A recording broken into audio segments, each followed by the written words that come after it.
Verstappen furious at Red Bull after Austria disaster. The Grand Prix of Austria was a race not to soon forget for the Red Bull team. Everyone expected an easy win for Verstappen after a strong Saturday sprint race. However, during the Sunday race, it became evident that the Red Bull lacked serious pace. Throughout the middle of the race, Max told his engineer that they were fighting Hamilton instead of the Ferraris. Although Verstappen managed to secure a second position and only lose 5 points in the championship to Charles Leclerc, rumors are that Verstappen is furious at his Red Bull team after such a defeat. In this video, I will go over Max Verstappen's emotional outburst and whether he should be worried for the upcoming Ferraris.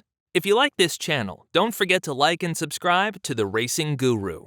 "We were simply too slow today," said Max Verstappen after his second place in the Austrian Grand Prix. "I couldn't control the car how I normally can. One moment I had no front grip, the other moment I had no traction on the rear wheels. The car felt fine on a fresh set of new tires, but as soon as I did 3 laps, tire degradation came into play and I couldn't push anymore." Red Bull brought more updates to the Austrian Grand Prix to keep the Austrian team at the top of the field. The Red Bull team introduced a support pillar in the middle of the rear wing around the exhaust. This should increase the aerodynamic flow and reduce drag. Red Bull also altered the braking components, sealing the brake drums for better temperature regulation. Furthermore, Red Bull adjusted the floor fences to improve flow stability at different ride heights. And finally, there has been an extra cooling exit in the top body. This should allow for extra cooling to cool the engine unit. However, these updates seem to work opposite, as tire degradation hasn't been this high since the beginning of the season.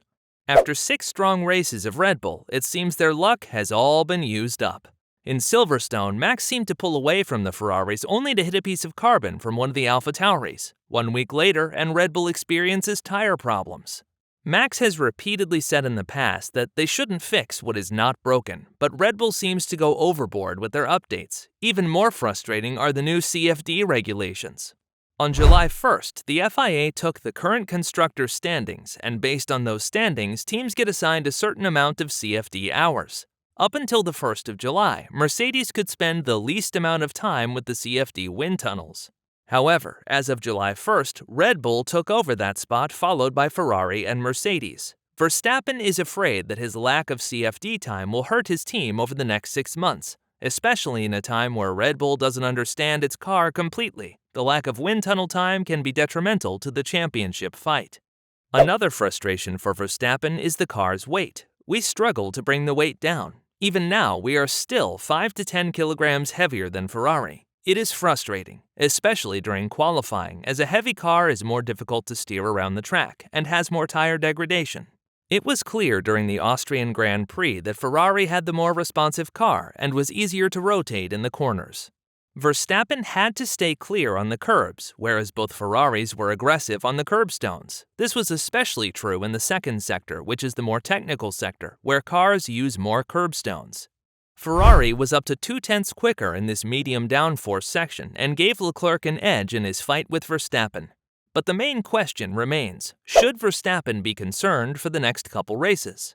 Ferrari has significantly improved itself over the last couple races. Their main upgrade to battle Red Bull's pace is its new rear wing. First introduced in Canada on Charles Leclerc's car, the new rear wing allows for less drag and higher top speeds. Up to Canada, the speed difference could be over 10 kilometers an hour on the straight with both Red Bull cars.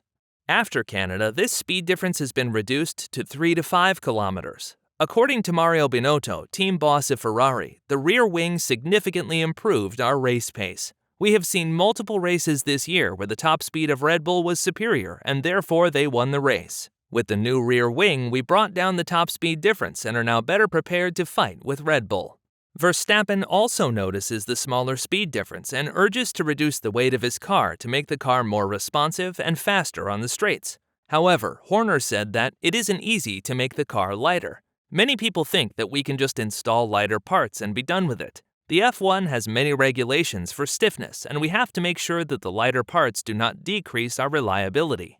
Just like we have seen with the lighter rear wing in Barcelona. Verstappen's DRS didn't work properly because of the lighter design and therefore compromised our race for a while. With the moment swinging to Ferrari, Red Bull is warned. However, there is also some good news going towards France. Mercedes has noticed Ferrari to use a flexible floor. This flexible floor has to do with the plank underneath each car. Due to the characteristics of the previous generation cars, the FIA only measures the front thickness of the plank after the race. Many cars used to drive with a high rake, meaning that the rear of the car was positioned higher than the front part. Since the FIA doesn't want the cars to sit too low, every team has a plank underneath their car with a couple holes. After the race, the FIA measures the thickness of the plank through these holes. Before the race, the plank has to be 10 millimeters thick, and after the race, at least 9 millimeters needs to be left. The new characteristics of the 2022 car allows the cars to drive as low to the track as possible for reduced drag and improved downforce. However, not only the front of the plank now hits the track, but as the cars bounce, the back parts of the plank make contact as well. Ferrari is the second car after Mercedes who experiences the most bouncing on track. Yet, they don't seem to give in pace. It is now argued that the rear part of the plank is made of a softer material that is able to bend when the car bounces.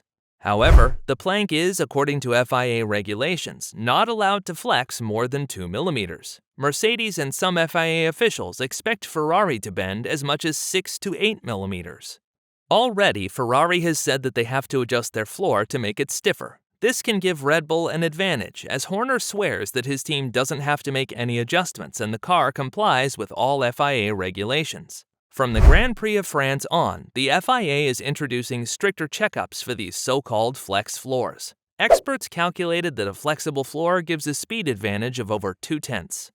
We have to wait to fully see the effect of the new stricter rules, but what is clear is that Red Bull needs to step up their game to hold off the charging Ferraris. If you like this video, please make sure to like and subscribe to The Racing Guru.